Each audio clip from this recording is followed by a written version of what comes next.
We've got Ron from Bongripper on the podcast. Ron is a rockin' bass player with an illustrious history in bands such as Weekend Nachos and Castavet, and he's been laying down some slow, heavy licks with Bongripper for a while now. Bongripper has a new record out called Terminal that is, of course, slow, heavy, features many riffs, as one would expect. So we talk about the creative process for Bongripper, all that kind of good stuff, some forays into Swedish pop music. Check it out.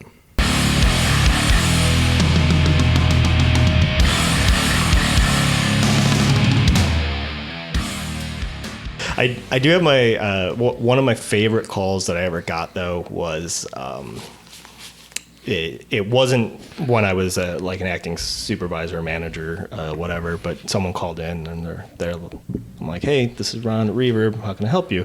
And they just said, hey, is this eBay? I'm like, oh no, we're Reverb.com. We're a marketplace for musicians to buy and sell music equipment. Okay, can you transfer me to eBay? Sorry, sir. I can't transfer you over to eBay. I'm not sure. That's a completely separate company from us. So that was a good one. Did you at least look up eBay's number? I believe he hung up once I said I wouldn't be able to transfer him, but I have looked up phone numbers for people. Like, here, let me Google that for you. Yeah, sure. I mean, I think that would have been the right thing to do. Just be like, okay, here, I'll find eBay's number for you, and then we'll. Yeah. And what you could have done is like conference them in. Yes.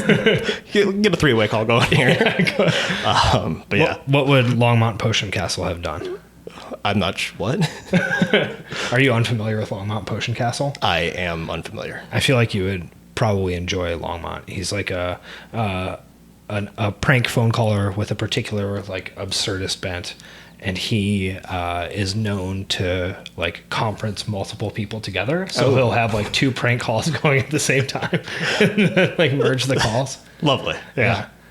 I'll have to investigate that. Yeah, it gets pretty good. There's like like weird small businesses with like super eccentric proprietors that are getting very frustrated with him for calling in and like saying weird stuff and whatever, and then he merges the calls together and everyone is just like completely everyone's confused. Yeah. That could have happened to me at work, and I just would have went with it. Yeah, you'd be like, all right, sounds all good. right. Yeah. How can I help? just here to serve you. But the thing that always blows my mind with those is that the people just stay on the line forever. Yeah. I don't like talking on a phone. I never have enjoyed it. And that's actually the funny thing about me having the job that I have is that like before working there, I never spoke on a phone. Like even for like personal use, like I would call my mom once a week and it would be like the most awkward, stilted conversation. It's like, hey, yeah, no, I'm fine. And like just awful. So I've gotten comfortable with it. But it was a learning curve for me. So are you the type of person who like, I mean, I know growing up, I would want to do something and my parents would be like, oh, well, like just call them and see what time they're open or whatever. And I'd be like, no. I have no problem with that. I actually did that yesterday, 4th of July, went and got Taqueria and Moran, but I wanted to be sure they were open. So I called them and I'm like, hey, what are your guys' hours today? Yeah, but that's you as like a comfortable phone guy now. Oh, no, I understand now. But back then, I mean, we didn't have a smartphone, or I wasn't going to look it up in like the yellow pages or whatever to see what people's hours were. So if I really wanted to know and I didn't want to show up and it be closed, then yes, I would call to ask what time they were open. So I mean, I think that you're basically exaggerating your discomfort with the phone then. If you were a guy who is comfortable calling establishments as like a younger person, then you're way more comfortable on the phone than you let on. Fair enough. I mean, having a one question on the phone was a lot easier than actually having to have a conversation on the phone. So I feel like that might have been more my disconnect. Okay. So like comfortable with like fact finding, but not as comfortable with like general human interaction. Yeah, no. Okay. Don't want any of that. Yeah. Got it. Totally makes sense. I think I was just uncomfortable with both or either or all of the above.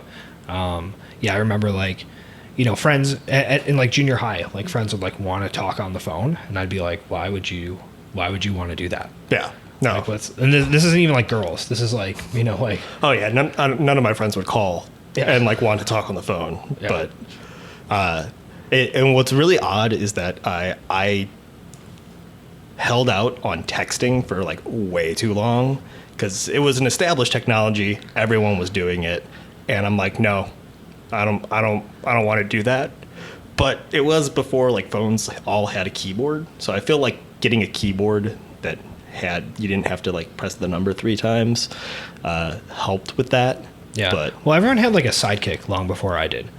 I never had a Sidekick. Never did that. Yeah, everyone had a Sidekick, so I feel like people were down to text. Yeah. Because they did have like some form of keyboard. But I was flip phone for a while. Oh, totally. Flip phone, Nokia. Well into my 20s. Yeah. So that's good. Yeah, that's good. Well, we've been recording, so let's just keep it going. All right. we'll just keep it going. We'll leave our nice awkward banter in there. So Ron, we wanted a funny story about Reverb to start with. We got eBay calling for eBay. That's calling for good. eBay. Yeah, that's pretty good.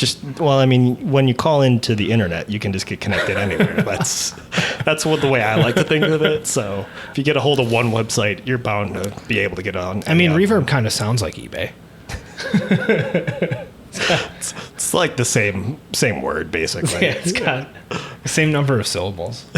Yeah, I guess I never really thought of that. So yeah, fair enough. That's close enough. Are you guys trying to sell to eBay? Can you disclose that on the podcast? We are not. Okay. Trying to take them down? No. Hey, we do well. We've definitely disrupted the music industry business, which is pretty awesome. And I mean, I've been with Reverb, working with them for 3.5 years almost now. So I watched the company grow from like a 30-person operation to 180 people and across multiple buildings and continents. So it's pretty wild. It's a lot different from a bunch of people in a single room above the drum shop that's CME. Yeah. So a little bit bigger. Yeah. How do you feel about Reverb LP? I think it's super cool. I haven't used it yet, but I don't necessarily buy a ton of vinyl over the internet. I usually will go into a shop or pick it up at shows. So I haven't really dove into that whole realm yet. Is that because you only buy local? Not necessarily. No, I wouldn't say I only buy local.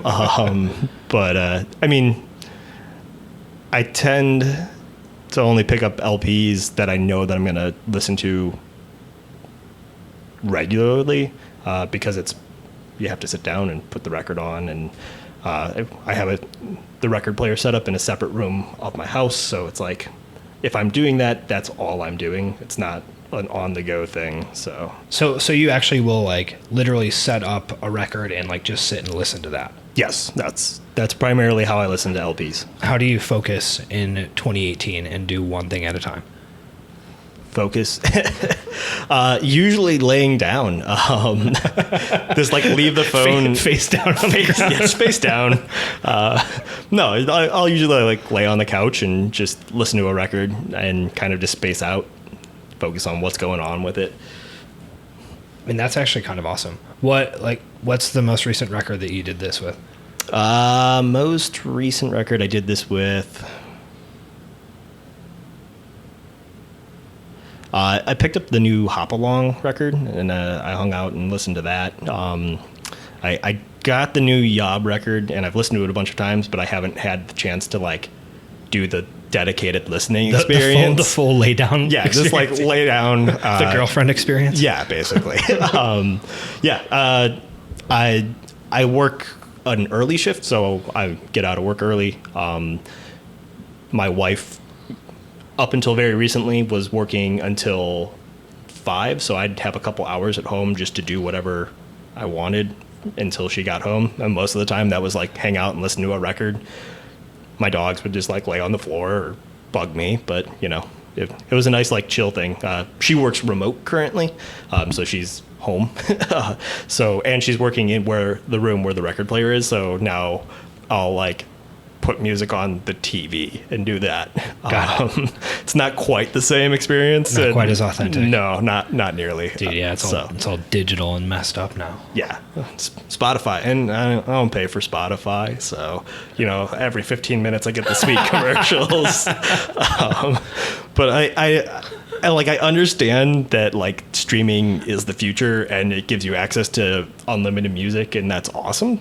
And I have taken advantage of it in certain scenarios, but with my current job, I can't just hang out and listen to music because I'm constantly doing things and have to have my attention on various things. And then once I'm home, it's like I'd rather listen to a record, so I'll do that. Yeah, I mean, I think that there's also, a difference in the mindset of how people listen to music, right? That some people just have it as like background noise. Yeah. It's much more passive. So the idea of something just sort of like streaming endlessly and there's an algorithm that's kind of matching what you're listening to. It's like, oh, you might also like this and you might also like this. And it's just kind of like nonstop. For some people, that's actually quite good and that suits how they listen very well. But for you, it sounds like you're much more like, okay, I'm going to listen to this entire album. I'm going to focus on it. I'm going to actually pay attention to it. And that's not necessarily, the best use for like a streaming platform. Totally. And I do a version of the streaming thing with, like I have a ton of music that's loaded in my phone and that syncs up in my car. And I keep that on shuffle because then something will just start randomly playing anytime I get in my car. And if I want to keep listening to it, I can do that. But otherwise, I'll just skip through until something comes up that I actually feel like listening to. And I don't have a very far commute. Like it's a 10-minute drive. So it's not like I can sit down and really focus and listen to a record while driving or anything like that. So, yeah. So with you listening to these records, I know that for myself, being someone who has played music for a long time, the way I listen to music is abnormal, right? That I have a hard time kind of just like spacing out and listening to it the way that other people do. Absolutely. I'm always, I'm not necessarily like analyzing it fully, but I think that my brain in general tends to be very analytical. And then knowing a certain amount, I'm always kind of like, oh, that's an interesting transition. Like, I wonder if they're going to go back to that part again. Oh, I like how that came in and out. Like, oh, the drum beat changed a little bit. Like, I can't just experience music. I'm always like picking it apart. Yeah. So when you're just like laying face down on the floor listening to records, are you like analyzing stuff and like parsing it out, or are you just kind of like trying to chill out? Depends on the type of music. I can't listen to heavy music without overanalyzing it and picking it apart and wanting to know what they did, how they did it. Basically, anytime I really like a band that's heavy anymore, it's because they've made me jealous. Because like, it's a good way to put it. Fuck, I wish that I did that. Like, why didn't I think of that? And that's great. I feel that way about any style of music that I've played in because I understand, like, okay, I know where they're coming from and like how to do this, so any Midwest emo band, because I was in Castevet for a number of years, like twinkly guitars and shouty vocals, I know how that goes. And like, there's some bands that I love listening to, and then there's so many that I'm like, I can't do this. Ambient music a lot, because that's what I like playing at home, like with my own stuff, is like just kind of droning out and playing one note through 3 delay pedals for 40 minutes at a time. And it's like, okay, I get this. So yeah, those kinds of music, that styles of music, I analyze and am hypercritical of. I really like listening to music that I don't know how to play. I listen to a lot of pop music because of that, and like specifically like good pop music, because there's a lot of really terrible pop music. Elaborate. Name names. I unabashedly love Taylor Swift. Yeah. Specifically pop Taylor Swift. The last couple albums is like when I got on board with the whole thing. I mean, when did Max Martin start writing for her? I don't know offhand. You and I had chatted a little bit about that. I don't know when he started writing for her, but once she went full pop, like no country, no more acoustic guitars or banjos, I was like, all right, I'm cool with this. Yeah, for sure. Carly Rae Jepsen. And what's funny about like both of them is that my initial interest was purely ironic or joking at first. It's like, oh yeah, Call Me Maybe. I remember that song. And then like I kept seeing her second album Emotion come up on lists of music that I like. I'm like, maybe I need to listen to this. And then I like listened to it 300 times. I'm like, oh, this was great. Yeah. But it's just so different than how my brain works. I've primarily been playing in bands that write linear songs. Mm-hmm. So like maybe we'll reference an idea or a part or go back and play them a couple times, you know, A, B, and then we keep going down the alphabet. So the idea of listening to music that's kind of formulaic in a way is like relaxing. So yeah, it makes sense. And I think that people like Max Martin, for example, or whoever wrote those Carly Rae Jepsen songs, they've mastered the form. Yeah. And then the form itself becomes something that they can play with. Yeah. Right. So it's like, it's not just formulaic. It's like, okay, you know that there's going to be verse, chorus, bridge, chorus with vocal improv. Like, you know that that's what's going to happen. Oh yeah, absolutely. Right? But that like, oh wow, like, and then they threw this like 2-measure pre-chorus in and then cut out quickly before the chorus hits the second time it comes through. You're like, oh man, that's a good idea. Oh yeah, no, totally. You do start to dissect it and notice those things. My favorite band is St. Vincent. I've been like completely enamored with her music since she came out. Yeah. First time I ever saw her was opening for the Arcade Fire in Chicago, and she didn't have an album out. Like, it was a 3-song sampler CD, and the first half of the set she played by herself, like just her and a guitar and a huge pedal board, and it blew my mind. And then she brought out a band, and then it blew my mind further. I'm like, I don't know what's happening. This is the coolest thing that I've ever seen. And like, she was just like wailing on a guitar, huge fuzz tone, all this cool stuff. I'm like, I need this. What is this? And as I've watched her music over the last decade plus now, and like watching how that has evolved and simultaneously become more accessible and messed up. It's kind of interesting because I've analyzed it and I have no idea how to play it. I could never make music like that, but I like listening to it for that sense. Yeah, that makes a lot of sense. I mean, I think that, like you were saying earlier, you tend to create, I mean, with Bongripper, and it sounds like your own ambient stuff. Yeah. Right. I mean, just, like very, it's focused more on what, like texture and like feeling and like, repeating something to the point that it becomes something different than what it is, like the first time you play it, right? That's like a totally different way of structuring stuff than like this, I don't know, like more pop song type of structure. And then with St. Vincent, where it's like there's elements of more traditional pop songwriting coupled with like eccentric behavior in general. Eccentric is, that's a good way of putting it. Definitely. Yeah, definitely. Obviously, Bongripper has become its own thing as far as songwriting goes. It takes us a long time to write songs now. It takes you a long time to play songs. It does. And people always do ask, like, they're like, how do you remember how to play all of that? And it's like, well, there's not a lot of notes, but there are a lot of parts, and it's really just a ton of counting. So it's. I mean, that is actually something that like I've thought about.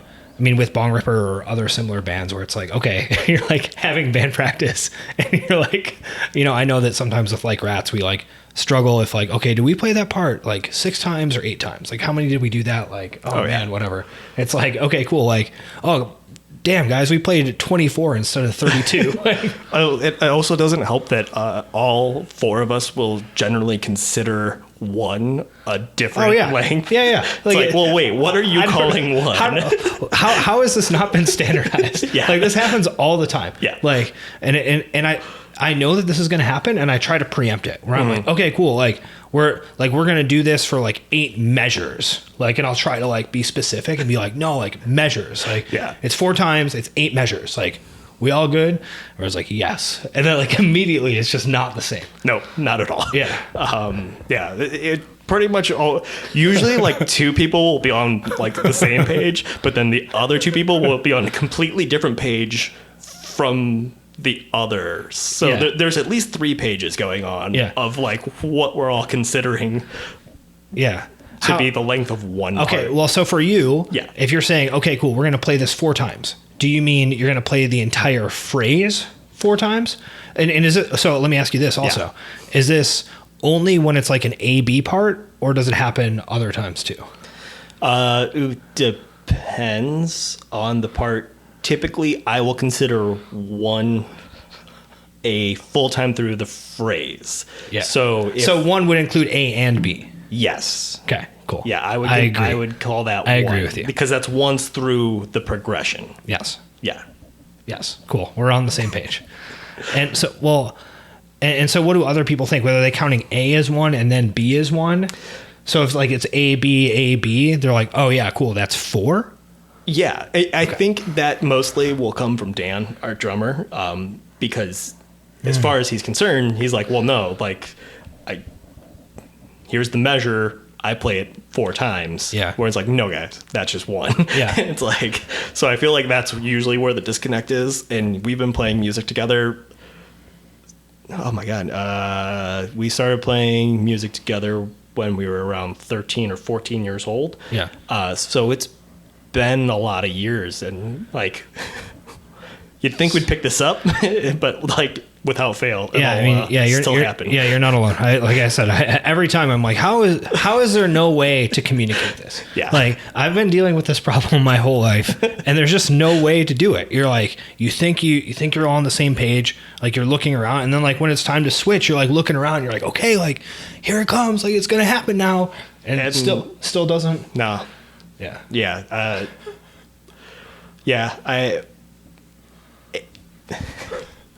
So there's a part in our song Doom off the same Orchard Doom. That song was kind of a like fever dream idea that we're like, okay, we're just going to play one riff over and over. Yeah. And just keep building up more layers on it, and then we'll eventually stop and play one more riff. Yeah. And like that was the whole concept. So we're like, all right, here's the riff. And then we went to go like start recording it, and Dan came up with a completely different like time hit pattern for the first like 4 minutes of the song.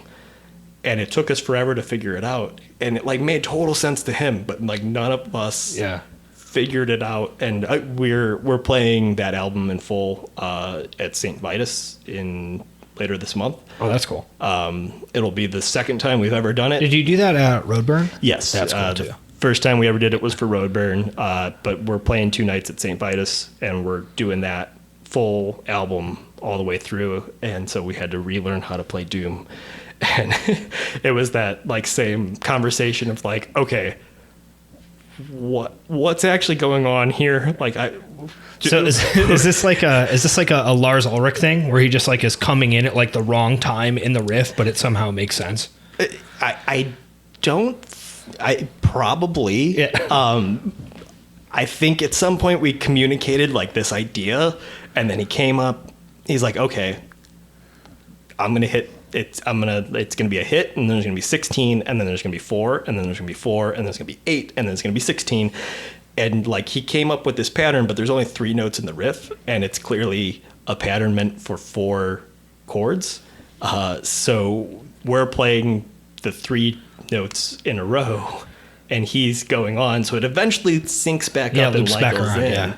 But like it was like one of those happy accidents that we're like, we don't know what happened here, but it sounded great, so we're gonna keep this. Yeah. So, but then we had to relearn how to do it. So, do you feel confident about it? Yeah, okay. We got it down now. Okay. But like, it's that like, all right, we all got to listen to this like once or twice, and then we can go do that. Yeah. So, And then the rest of the song is just 3 notes in like a very easy to understand format. So that part's easy. Bongripper's tech part. Yeah, our tech part. It's yeah. The like the first song on Ride the Lightning, like Fight Fire with Fire. Yeah. Like there's that one like weird transition that I still like I cannot understand what's happening. Like because it's definitely something where Lars like is playing the wrong beat for the riff, but then somehow they like all go into the chorus at the same time, and I just like I can't figure it out. Yeah. Like there's been multiple times over the years of trying to like learn to play Metallica songs. I've been like, all right, like I'm going to actually figure out what's going on here. I just can't do it. I don't know if anyone can. It's yeah, it's just one of those things that someone knows how to do. They do it, and then it just makes sense. Yeah, I was gonna say like you can just kind of like you can just play along and then just like change suddenly, and like you end up being right, but it's like I don't actually know what's going on. Yeah, just have to consciously think about it and then do it. Yep. But it's unnatural. Yeah. So when did you play Roadburn? We played in 2012 and then again in 2015. And did you do the Satan Worshipping Doom in 2015? 2012. 2012. Yeah. Okay, cool. That was a pretty wild experience. Roadburn is the best festival on the planet. Looks awesome. It's unreal. We definitely got spoiled by playing that as like the first big fest that we ever did. You're like, oh, it's cool to do these things. Yeah. No. Everyone is super friendly. It's just like 4 days of people hanging out and being happy to be there while listening to very sad music for the most part. But the venue and all of the promoters are like super accommodating. They make sure that you get gear that works and sounds like the gear that you use back home. And you're a real gear boy, so. Oh yeah, that's like my favorite part about being in a band is just playing with gear. Like, back to listening to records. I worked with a guy in an old job that wasn't a musician, and we were kind of just talking about records. And I'm like, oh well, like I'll listen to albums because I like the sonic sound of it. Like I really like listening to Torch's Neanderthal because that record sounds awesome. It's not my favorite Torch record, but sonically, like everything about it just is really great to me. So I'll listen to that album over albums that I like the songs better because I like how the guitar and the drums and the bass sits in that particular mix. Yeah, even as someone who's not I don't tend to be particularly aware of like production. Mm-hmm. Like that record sounds insane. Oh yeah. It's like, an awesome like every time I listen to that record I'm like this record sounds so good. Yeah. But Roadburn's great. They're just awesome. So who is curating the years that you played? Oh, who did curate? Did Tom Warrior do one of those years? I can't remember. I know. No, because Justin Broderick had a residency because like all of his projects played in 2015, which was kind of sweet because I can't remember. Godflesh may have been the only one that didn't, but like I know Final played, Yezu played, and then I think he did a solo set. Yeah, but I don't think he was curating. I feel bad now that I can't remember off the top of my head, but yeah. Oh well. Yeah. So as someone who doesn't necessarily, I guess like appreciate like tone and sound and stuff like that. Yeah. What am I missing? How does one learn to appreciate this? Oh, I wouldn't recommend it. It's like a horrible obsession that like only the people that really care about it will ever notice. I've had to like cut back in years because I'd be like traveling with like big expensive setups and like crazy pedal board rigs and all sorts of thing. And in the end, in the mix, you can't really tell the difference. Like, especially like in a band like Bongripper, like it's a very dense mix of sounds going on. Like we'll generally have double tracked guitars. There'll be, the really big drums. My bass is tuned so low that like the fundamental pitch of my low string is actually only a couple hertz above human hearing. Oh, nice. So I think because I think the human ear can hear up to 20 hertz or like down to 20 hertz, and the fundamental pitch of the low F string on my bass is at 22.8 hertz. Sure. And it's mostly harmonics and distortion that you're hearing. But it's a thing. So yeah, so you're saying that it's basically all fake and that no one can actually tell. Yeah, I mean, bands that sound good, but like I've seen people play not great gear and make it sound awesome, and I've seen people play really awesome gear and make it sound terrible. And like there is a truth to the it's in your fingers or whatever. It's all in the hand. Yeah. But like when you play, I do firmly believe that I buy a lot of gear, and I've bought a bunch of gear that I've seen other people use, and I think it sounds awesome. And then I buy it, and I cannot get it to sound awesome at all. I've owned 2 Rickenbacker basses. It was like my original dream bass was a Rick, so I got one when I graduated college, and no matter what I did, I hated how it sounded. And then anytime anyone else would play one, I loved it. I'm like, oh, why am I not doing that? And that's because it's just not catering to the sound that I had in my head. So I can't play Ricks. Yeah. I want to, but they just don't work for me. Right. Yeah. I mean, I think that there is always that element of like, okay, cool. Well, is this, this specific bass or this specific amp or something different than the overall set of those amps, where it's like, okay, did you just get like a dud of a Rickenbacker or something? But then there's also like you said, sometimes you play it and it sounds different with you playing than with someone else playing. Oh, totally. The more gear that I've bought, the more I've realized that I have to stop buying gear, because I have found the sounds that I'm looking for and like what I want to hear. And like getting to that point was a lot of fun. Like you try a ton of things and then you realize what works and what doesn't. But at some point you start honing in on a sound that you like, and then it's just a matter of tweaking it. So I've stopped buying distortion pedals because I found the distortion pedal that I like the best. And every time, which is the Ferocious Demon, as far as I'm concerned, that's what bass distortion sounds like. And I will pick up other pedals, and all I try and do is make it sound like that one. And then it's just like a slight difference or iteration of that sound. But I'm very comfortable with the Demon, so that's what I use now. It's like, that's it. This is my sound. I build everything else off of that. Yeah. And I mean, we talked before about a band like Bongripper being, I guess, very concerned with like overall texture of like what's going on, right? That when you're playing slow riffs over and over and over again, that part of the experience of listening to that is, what emerges from the repetition of that sound and like what sort of feeling that creates, right? So that the actual tone is probably much more important for a band like Bongripper than other styles. Yeah, I would definitely agree with that.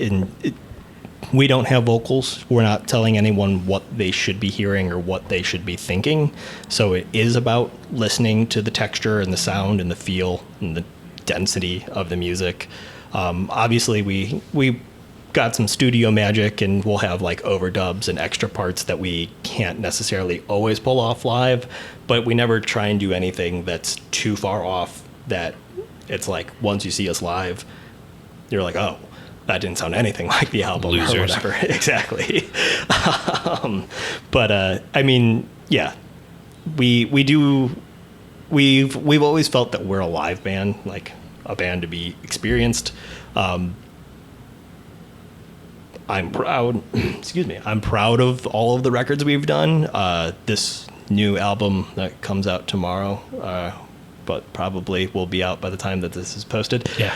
Is the closest that we have captured to like being able to like put on a record and listen to it and see us live. Obviously, the volume is going to be a bit different depending on your home system or earbuds. But as far as like kind of capturing the sound of what it's like, I feel like we did it this time. So. Yeah. Something I always wonder with a band like Bongripper is when you're writing stuff, are you thinking mostly in riffs, or are you thinking mostly in like textures and like atmosphere, or is it some combination of both? I would go with it's a combination of both. I've actually been doing a lot of introspective listening to our entire catalog in anticipation of this new album coming out, and kind of comparing it back and forth with old stuff that we've done. And we've definitely taken a lot of different stylistic approaches to playing over the years. We started out, we didn't write anything in advance. It was literally, we have a riff, we're going to play that riff for like 20 minutes. And things are going to change, and people are going to drop in and drop out and turn on different pedals, and Dan's going to start playing the drums different. But like, we kind of just would play something until it fell apart, and then it's like, okay, well, that was the song. Yeah, that's it. And all right, let's get the next riff. What's yeah. the next riff? I don't know. Did anyone write a riff? No. It's like, all right, well, how about we just hit these 4 notes? Okay, that's a riff. Yeah, and then we do that, and 20 minutes later, it's like, okay, that fell apart. What's the next song? Whereas now we actually think about what we're doing and structure it out and have an actual song, not just like, all right, we're going to do whatever we want for the next 20 minutes and hope it works out. And sometimes it did, sometimes it didn't. But now, yeah, there's a lot more structure to it, but it's very, I don't know. Yeah. Well, how are you thinking of, because I guess with structuring, right, you're probably thinking a lot of like tension and release, and like how do you build something, and then how do you make sure that it actually transitioned into the next part. And, with something like Bongripper, where there's not as much necessarily going on, you have to create that tension and that release in different ways. Yeah. Very good point. I felt like we did a really good job of the whole tension and release on this new album. As a whole, like because I believe the total runtime is around like 43 minutes, and it definitely can be viewed as like a single piece of music, and even though it is like 2 songs and an interlude between them, but like if you put it on and listen to it front to back, it kind of has a cinematic feel to me.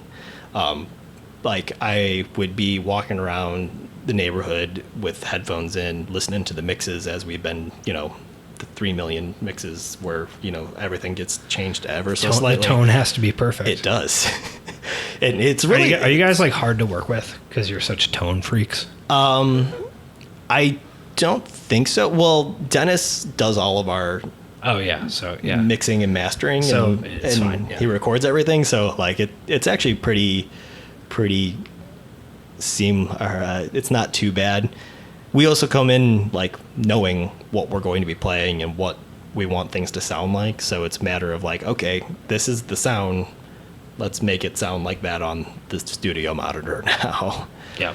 But yeah, I was walking around like listening to it, and specifically the end of the album, every time it would get to like the last section of the song, which is like 7 or 8 minutes of building up and all sorts of things happening, it kind of would fill me with like an anxiety, and like it would just kind of be building, and parts would kind of get layered on it, but it made me feel like I was in a horror movie and something bad was about to happen. And like by the time that the song ended, like I would feel like my heart racing, and like I'm talking up my own album, and that's like lame, but fuck it. That's good. That's what we want. But yeah, but like by the end of it, like I would like feel anxious, and that's the point where I'm like, all right, we fucking did something cool this time. Yeah. So, and like I can dissect why it makes me feel that way. It's a matter of that we're playing a slow, repetitive riff that isn't in a traditional time signature, because we're adding an extra 4 to 8 beats every time through at weird points. So like the drums aren't hitting when you think they're going to, and then Nick overlaid a bunch of very short, kind of faster parts on top of it. So it just feels like it's slowly moving, but still quick. And it just kind of creates a weird tension that makes you feel uncomfortable. Yeah. Yeah. So it's like a, some sort of like, purposeful, like, I don't know what the right word is, but people will have an expectation for how the part should feel and how it should sound. Yeah. And it's like, okay, it's going to be not quite like that. So it's going to make you uncomfortable. Yeah. Yeah. It's like I'm headbanging along to this, and I think that the kick should be hitting here, or like something's crashing, but no, it's not. And it comes in 4 measures later, and you're like, okay, well, now I'm back on track. And then it took a minute to like learn how to play it because it was weird. But like once we got comfortable with it, it's like it worked out. So yeah, and with parts like that, because I think that that's something that's most good music will essentially play with expectations and like give you some of what you want, but not fully be predictable, right? Yeah. That you're always kind of like finagling slightly with what's happening relative to what one would expect to happen. How much of that is you doing that like with yourself and like your own sort of like musical intuition and expectation, and how much of that is doing it relative to what you perceive the audience's expectation to be? Because those are probably not the same thing, right? For like a guy like you who's like analytical and a St. Vincent fan or whatever. Yeah, I've always been a person who's made music for myself. Do you listen to your own bands? Actually, when you were talking about listening to your own bands, I was thinking about how every time I do it, it's like sort of weird, right? That like I don't do it very often, and when you do, it's like this weird combination of like shame, because like there's stuff where you're like, oh man, like we fucked that up, or like that's a stupid part, or like whatever, and like being like overly critical and overly analytical, and then periodically being like, that was actually like really pretty good. So it's like this weird, for me at least, like flip-flopping between like shame and frustration and like astonishment at like our own success, so to speak. Totally. Yeah. I'm a staunch believer that musicians' bands should be their favorite bands. I love the music that I've made. I've loved every band that I've been in. I am a huge fan of being in a band, because the way I look at music is that you should be making the music that you want to hear, and like that's what I do whenever I play in a band. Like I wouldn't be in a band if I didn't really love what they were doing. So I absolutely listen to Bongripper as just like for enjoyment on the regular, because I like what we did. And yeah, it's weird for some people. I think it is easier as an instrumental band, because I know like some people, like especially like people I've been in bands with, like that sang, it's like, yeah, I just don't want to hear my voice, and I think that's weird. And it's like, okay, I can kind of understand that, but like I don't know, I really like being in the bands that I am. I think that we're good at what we do, but I'm not making music for people. I'm making music for myself and to hang out with my friends. And it's awesome that we've had a level of success that we have, but I would still be making 20-minute Doom songs right now. Well, maybe. No, I probably would. Yeah. So I've just had a lot of fun with it, and getting to grow and evolve it over 13 or 14 years now has been quite a trip. Yeah, sure. I mean, well, I think that you said something about this earlier too, where, once you have a band that has at least some like notoriety and success, then you end up with people having expectations of you. Oh yeah. Right. And it's like, okay, cool. Like, you can be constrained by that, or you can just be like, fuck it, we're going to do whatever we want, and then like upset everybody. And there's not always like a perfect balance for that. So it sounds like, independent of any of those types of expectations or issues, that it's like, okay, cool, you we're doing this because you wanted to do it, and you're just continuing to do it that way because that's what you want to do. Yeah. Yeah. I mean, there is like some levels of changing up things that like react well. Like we did a few shows out in Europe last summer. And while we were out there, we threw one of the songs that ended up being on Terminal, which wasn't named at the time. We were using that in the set, but like we played it a handful of times, and when we got back home, we're like, okay, we need to change up this section here, we need to switch this part here, and we need to, do whatever. And it was just kind of like a refinement of being able to play it in a room full of people. And it's not necessarily like, oh yeah, the people in the room really like this part. It's like, well, I felt like this was dragging on too long, and the looks on people's faces kind of looked the same. It's like, okay, maybe we didn't need to play that part 8 times. Maybe we only needed to play that 4 times. Well, or was it 16 times?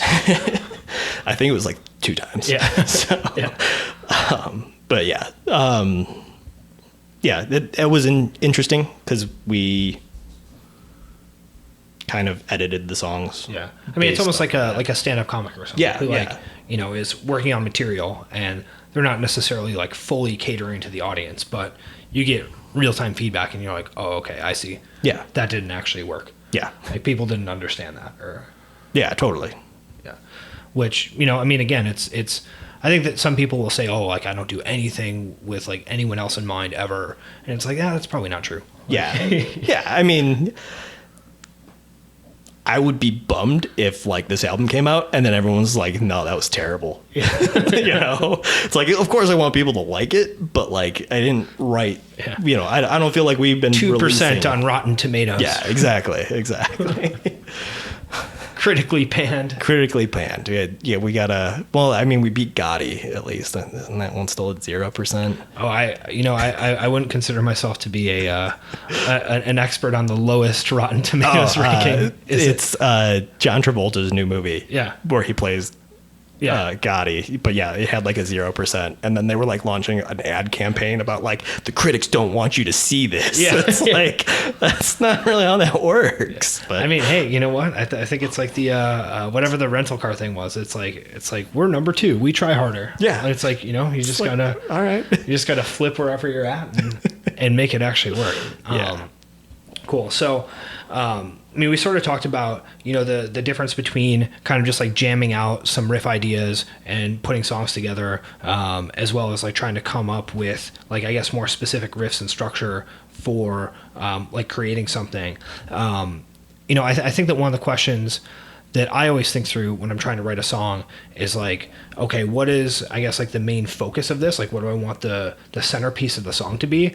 And then how can I like, craft the rest of it to sort of like find that spot, right? And I think for you guys, where it's much more, I don't want to say ambient necessarily, but I feel like your songwriting is way more ambient than like having a lot of different moving parts. Yeah. What does that process look like for you when you're creating a song? Is there like, okay, this is the focus, we want this to sound like this song, we want to make sure that like this part hits super hard and the rest of it is structured, or is it just kind of like building layers of just like texture and feeling? It depends. I feel like this new album has a very good mix of more structured, like riff-based material. Like I feel like Satan Worshipping Doom was an album of like riffs. Like we had big riffs that went into other big riffs, and then there'd be like another big slow riff. And then Miserable was way more pattern based because it wasn't as many like big riffs, but more the overarching like length of how long we were doing things. That this like the song Endless, that's like 2 notes for 9 minutes. Yeah. But like we hold it at different points and we'll like play a fill in it, but like in the end it's really us repeating 2 notes over and over in a pattern, like can 2 notes be considered a riff at that point? Because Sure. it's like, I'll call it a riff. yeah, I mean, it is a riff, but like there's not necessarily like a melody or like something that like grabs your attention. It's more the repetition and the feel of it that is creating the song. And I feel like we mixed those 2 kind of things together on the new record, where we'll have some of those big riffs that like grab your attention and get stuck in your head. And then there'll be parts where it's more the pattern and the repetition that builds on it that until we get to the next big riff. Yeah. So, No, that makes a lot of sense. That there's, I mean, like you said, some parts do have an actual melody to it, but Yeah. a lot of them don't. Yeah. So the actual song structure can emerge from essentially, vacillating back and forth between parts with melody and without melody. Yeah. Which can then create whatever, like a space for the melody to fit into that Yeah. wouldn't necessarily exist otherwise. yeah, I think that's a good way of putting it. Yeah. That's cool. That's smart. Good. Yeah. Good job. Good idea. Yeah, killing it. Good idea. Yeah, it's, I don't know, it's interesting, it's fun, so. But it takes us a while. We basically had wrote a whole song, like a good 18 minutes of music, and then decided we hated it, and just completely, there were like 2 parts that were like, all right, we like these 2 parts, which account for 3 minutes of this 18. We're going to get rid of everything else and then start over. Yeah. So And is we that do censor ourselves. Yeah. So, yeah, some form of quality control. yeah. And was that just because it didn't necessarily fit with the other stuff that you had, or was it just like not up to snuff? It was, at the time, it was the only stuff we had written. So it was like kind of getting back into writing, making new riffs and coming up with new parts.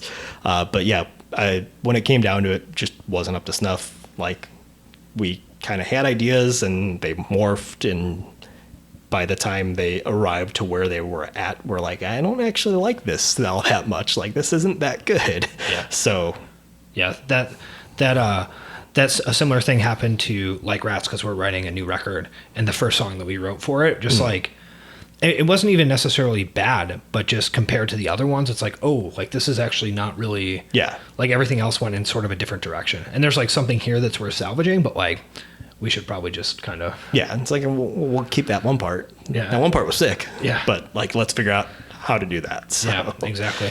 And so when that conversation is happening, I mean, is someone upset? Is someone like, no, these are my guys, like these are my riffs. Come on.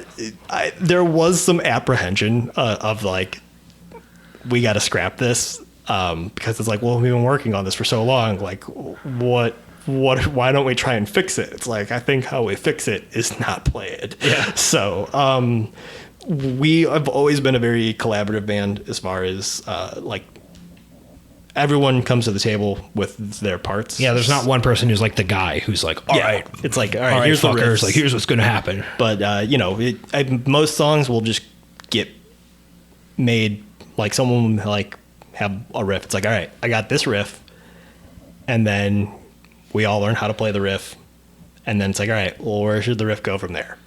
And then it's a matter of like figuring it out. And like sometimes you'll have an idea. It's like, all right, I just want to do like Doom. It's like, okay, I want to do a slow repeating thing over and over and over, and then we do one more big riff. It's like, well, what are the riffs? Well, I don't know.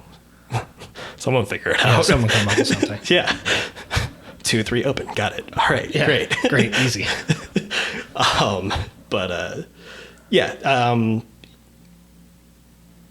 And a lot of times, like, even we'll come to, someone will bring in a riff, and once we all start playing it together, the feeling of it will change, or like we'll add something to it that changes how the riff was originally intended and how it actually ends up. I don't know.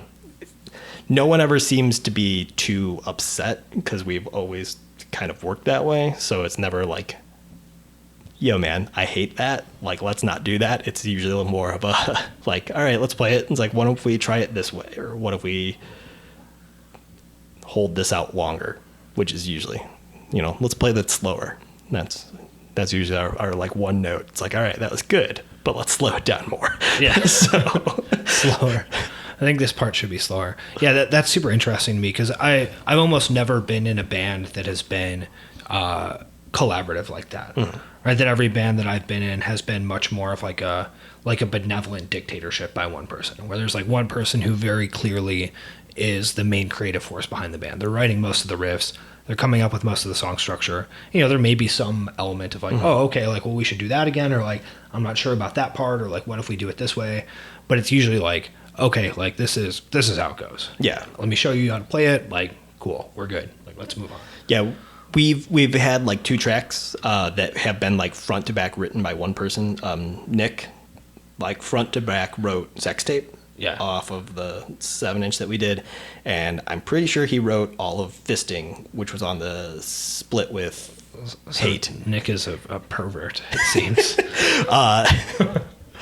He came up with Fisting. I think I might have came up with the song title Sex Tape because at the time that we were releasing that, I was really into WGCI. You're really into sex tapes? Yeah. No. I was listening to a lot of GCI, and I think it was Twista had a song that was like basically, let's make a sex tape. Yeah. Like that was basically the chorus. And I just thought about people having to Google Bongripper sex tape. Yeah. And I thought it was so fucking funny. Yeah. And that's basically how our band works. It's like, okay, like, does this riff make you laugh? Does that like song title like make you chuckle? It's like, yeah, okay, like, all right, then it sticks. Yeah, let's go ahead with that then. Yeah. So we don't take ourselves very seriously. And I don't know, as someone who's been in a metal band for most of the time that I've been alive, taking yourselves too seriously just is not something you can do with metal. It's such a ridiculous genre. Like my band especially, like we play long format songs that are tuned an octave lower than a guitar should normally be. Yeah. Like this doesn't make any sense. It's like, should we play one note for 3 minutes? It's like, yeah, no, that's hilarious. Yeah. Let's do that. Where should we go from here? Let's go into just like a straight gallop part for like a minute and a half. It's like, okay, yeah that'll be funny. Yeah, great. Yeah, and then a bunch of sweaty boys are gonna bang their heads to it. Yeah, totally. They're like, all right, that's pretty weird. Well, you mentioned earlier of like subverting expectations and like doing things to upset fans. And prior to being in Bongripper, well, I was in Weekend Nachos, but like that doesn't count as far as like that was the first music project that I had ever been in that like anyone ever cared about. Like but like I was just in it because it was fun and like my friends were in it. But I didn't realize that like we were a real band. Yeah. You know? So I was like, no, guys, like I put all this effort into these other bands. Like, why doesn't anyone listen to them? So Bongripper was the first one that like I was really like a part of and like people actually listened to. And, you know, we did the Great Barrier Reefer long format, 80 minutes extended jam sessions. So we started writing the second album and we had one song and then we're like, all right, well, the next song should definitely be a thrash song with vocals because everyone likes it when we play slow and long. So let's play short and fast and then give them vocals and just piss everyone off. Yeah. And that was the sole purpose of like doing that. It's like, oh, you guys like what we were doing here? Well, we're going to do the complete opposite for this and just hopefully it like upset somebody. And that's kind of how we've always made music in a way. It's like, oh, you guys like that? Well, we're not doing that. Yeah. We're done with that. So yeah, that's super funny. Yeah. The I don't know. I feel like Weekend Nachos is a band that like would do that. Yeah. Like and like try to upset people, which would make them like it more. Yeah. Oh, totally. Like it's like this like weird. I don't understand like the feedback loop of it, but it's like Caution would be like, oh, okay, fine. Well, I'm just gonna like make like a Youth Crew song then, and people are like, yeah, this is great. It's yeah, like totally. And yeah, getting to watch that progression outside of the band was really hilarious and great. And like they're awesome. They were awesome. Yeah. So, yeah, like when I was in the band, there was a rule that a song couldn't be over 30 seconds long and a set couldn't be over 15 minutes long. Like those were hard set rules that we followed. Yeah. And it's like, okay, sure. That set rule pretty closely probably stayed till the end. Did it? Right. I mean, I was able to catch, I think I went to both nights of the like vinyl shows. But Those were definitely over 15 minutes. Oh, those were definitely over Yeah. 15 minutes. But we played with, despite existing in the same time and, you know, me being an original member and being friends with those dudes, we did not play together until the first time we ever played together was in Florida. We both ended up on the same fest. Yeah. Oh, wait. I played guitar that for show. Weekend Nachos at that Yes. fest. Yeah. Someone threw up on me. It was great. Wait, really? Yeah. Cool. I don't even remember that. It was after your guys' set. I was going to go, it was like Mind Eraser right after them. I forget. Someone was right. I don't know. Doesn't matter. I don't think Mind Eraser played that show, but I honestly don't know. Yeah. Then I might just be remembering a band's name. Yeah. It's like, but anyways, it was very fucking hot and you guys were done playing and our hotel was like half a mile down the road or whatever. And I'm like, I'm going to go back to the hotel, like chill in air conditioning for a little bit and, you know, do whatever. And as I'm walking out, some dude just comes running out of the crowd and just fucking throws up straight down my entire pant leg. Yeah, so it just fucking threw up all over me. And of course, I don't have other pants with me or anything. So I got a towel from the bar and like wiped it off. And then I walked back to the hotel and I just washed my pant leg in the sink. And like threw on some shorts until they dried. Yeah. So it worked out. But yeah, I got thrown up on at that show. I mean, that's pretty cool, honestly. Yeah. Just Yeah, punk just rock, a man man. just running. Yeah, dude, just like came straight out of the crowd and just threw up straight down my leg. So Yeah. yeah, Actually, that show, so I had wrist surgery like 2 years ago, and I had wrist surgery from a soccer injury that I incurred the day before that, Oh. which is pretty funny because I fell playing soccer and didn't think much of it. Yeah. And then the next day I woke up, and I think our flights were like somewhat early yeah, that day. we ran into each other at the airport. I don't remember, but I woke up and I like couldn't move my hand, and I was like, "Uh-oh, like I'm in trouble. I have to play guitar today." This isn't good. Yeah, especially because for Weekend Nachos it was a 7-string, which has like a thick Yeah. neck, and I'm like, "Uh-oh, this isn't good." So like all day I was just like wiggling my hand back and forth, like, okay, like we got to be ready to do this. We got to be ready to do this. And it was actually, I mean, it ended up being fine, but it was pretty funny looking back on that too, because I had no idea that it was like an actual serious injury that like, Oh yeah. I later had to be surgeryed for. Surgery. Yeah. Yeah. Hindsight. Yeah. Yeah, exactly. Well, you know what? You just stretch your ligaments out sometimes, and you gotta get sliced open and have them put back together. I pulled a muscle in my back a few weeks ago at work. Getting yelled at? No, doing absolutely You nothing. got so nervous. You just like I was doing absolutely nothing. It was like 7:30 in the morning, and I was just sitting in my like ergonomic desk chair, like being cozy, and like I don't know what happened, but like something pulled in my back, and I legit couldn't breathe.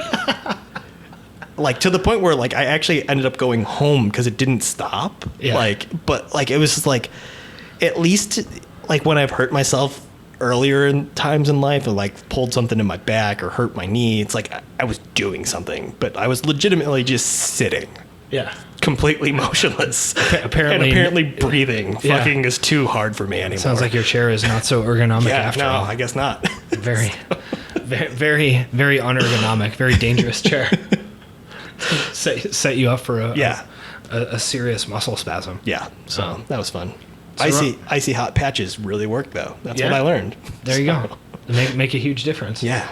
Are you now an avid Icy Hot customer? I mean, this was only a few weeks ago, so I bought like a 5-pack. But like when Bongripper goes out on the road later this month, they will absolutely be in my bag. Yeah. Like My only experience with Icy Hot is being a teen soccer player and us just putting it on our balls just to see what would happen.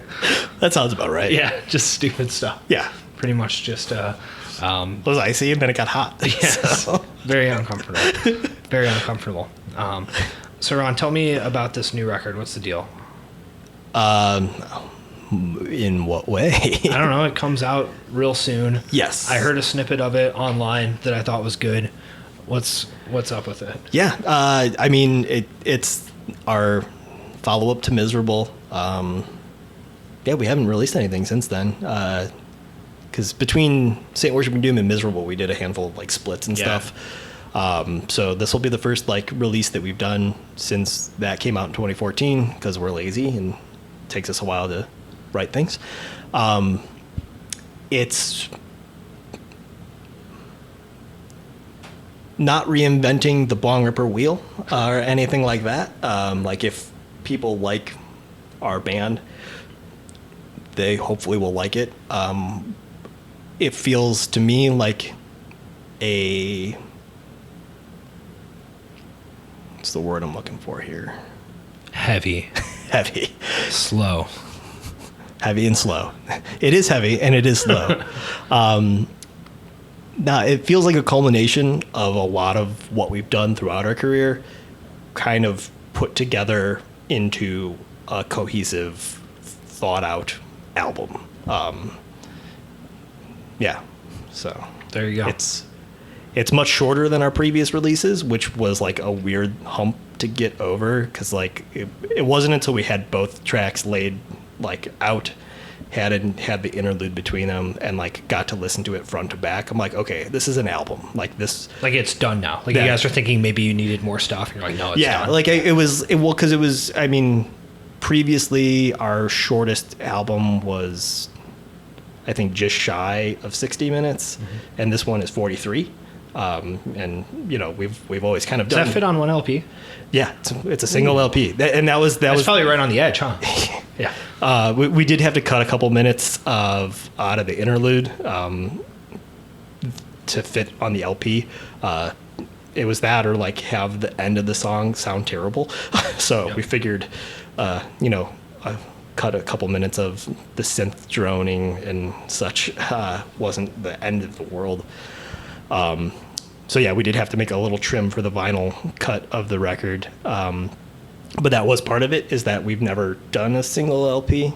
Like we've always kind of gone very long format. Like when we were writing for CD, when we started the band, it's like, okay, we have 80 minutes that we can play. We're going to play 80 minutes. Like that's how this works. And then Satan Worshiping Doom was the first time that we wrote that album. It was like, all right, we're releasing this on vinyl. We're not even going to release this on CD. Like this is what we're doing. And obviously we backtracked and put it out on CD eventually. So, oh, totally. Yeah, no, absolutely a sellout. But yeah, we did conscientiously put this album out to be a single LP. Like we just wanted to do that. Yeah. So, but I don't know. I've never really taken a lot of note into album length for our like contemporary bands. But like the last Neurosis record, that was only like 46 minutes or something like that. Like, so it's in that same range, and that record was awesome. Yeah. Like Fire Within Fires or something. I'm bad at song titles. Yeah, I don't remember the name of it, but like it was an awesome record. Like, and it did all of the things that Neurosis does awesome, and there wasn't filler. Like it just was like 40 minutes, and it was fucking great. And I don't know. I think we're going to be more conscious about that going forward, of like not just doing things to do things, but purposely making music and like the length of something so that it doesn't drag on too long and it creates an impact. Back to pop music. There's this Swedish pop star that I really like, and I'm going to butcher her name because it's Swedish, but it's Tove Styrke. You'll have to send me this. Yeah, it's really good. So if we're looking at it phonetically, it looks like Tove Strike. Yeah. But she put out an album like a few months ago, and it's 8 tracks, 24 minutes. Sure. And like at first I'm like, oh, like that's kind of a bummer. Like that's so short. But at the same time, it's 8 tracks of like awesome bangers. Yeah. And then by the time I'm done listening to it, I'm like, I'll listen to it again. Yeah. And it's like, okay, but like I've picked up other pop albums. And it's like, oh, here's 17 songs and there's 8 ballads on this. I'm like, oh, that sounds terrible. Yeah. No, it's like I want my pop music concise and banging. I feel like mid '90s hip hop was like the most egregious violator of that. Where it's like, totally. It's like you have 25 tracks on this CD. 8 of them are just awful skits. Yep. Like, Yeah. why would you put this on here? What are you doing? Idea. No, totally. But yeah, I think being aware of self-censorship is an important thing. And I feel like that's something we're going to kind of take into note. Yeah. Hopefully it won't take us 4 years to do a new album, another new album. So we'll maybe in like 3 years we'll have another one. Yeah. Well, I mean, I do actually think that, within the sort of like doom metal, stoner metal genre, that can be a weakness of bands where they don't have a filter on what they're doing. Yeah. Where it's just like, all right, cool. Like, here's some more stuff. Like, because we're just high and we recorded it. So like, here you go. Yeah. And we successfully put out Great Beer Reaper, Hippie Killer, Hate Ashbury, Heroin. Like we can count that as an album, but like that literally was me, Nick, and Dennis going to Dennis's studio one afternoon with just all of the gear that we had, and we're like, all right, we're recording an album. Yeah. Dan wasn't there. There's no drums. Yeah, like there's no songs. It's like, okay. So like, and it was fun. And like I'll occasionally go back and listen to it, and it's like, all right, that was a fun afternoon. Like it's a little snapshot, but like rating that against other things that we actually put time and effort and things, thought into. Yeah. It's like, well, guys, come on. Yes. But hey, some people like that one. So yeah, sometimes you just got to lay down some tracks, man. Sometimes just got to get in there and lay some tracks down. Yeah. So you're self-releasing this thing? Yeah. Great Berry Records is our label. It started out of necessity because we couldn't get anyone else to release records for us. And then the longer we've been doing it, the more we realized that we didn't need anybody. Yeah, why bother? You have a bunch of fans who like you and will come straight to you. Like, cool, no problem. We've finally been working with a few distros overseas because shipping sucks. I saw that someone on your Facebook was like, hello, I would like to purchase your album, but all the distros in Europe also sell Burzum records, so I could not purchase this. Please help me. I mean, they can pay the equal shipping costs, but like it costs like $30 to send an LP overseas anymore. So it's like, all right, well, want to buy this record, and it's $60. And it's like, I didn't buy that Swedish Pop Stars LP because it was going to cost me $60. I'm like, like we're going to Finland in October, and I'm like hoping to like go find a record store and maybe I'll just find a copy Hopefully there. It's there. Yeah, but yeah, we've been sending like a larger quantity of records out to European distros this time so that they can fulfill the orders and not have people pay excessive shipping costs and all of that. But I mean, Dennis right now, he's packing up orders in the basement and shipping them out today. Like that's what we do now. That's what we've always done. But yeah, there you go, Record Boys. So when are you going to Europe? We are doing. It's called Blow Up the Gramophone Fest, or Blow Up Fest. Sounds heavy. It's at near the end of October, in Helsinki. Okay, cool. And that'll be it's a one-off only time we're playing in Europe in 2018. Yeah. Yeah, that's what year it is. Yeah. 2018. Yeah. Nice. Yeah, so. We'll be there like early middle September. Oh, nice. Yeah. Nice. So we won't see you there. No, probably not. See you not there. See you not there. See you not there, man. Thanks for listening all the way through. I admire your grit, your persistence, and your perseverance. Since you made it, I have a few favors to ask of you. Go ahead and open up the show notes on whatever podcast player you use. In there, you'll find links to all the resources that were mentioned throughout the show.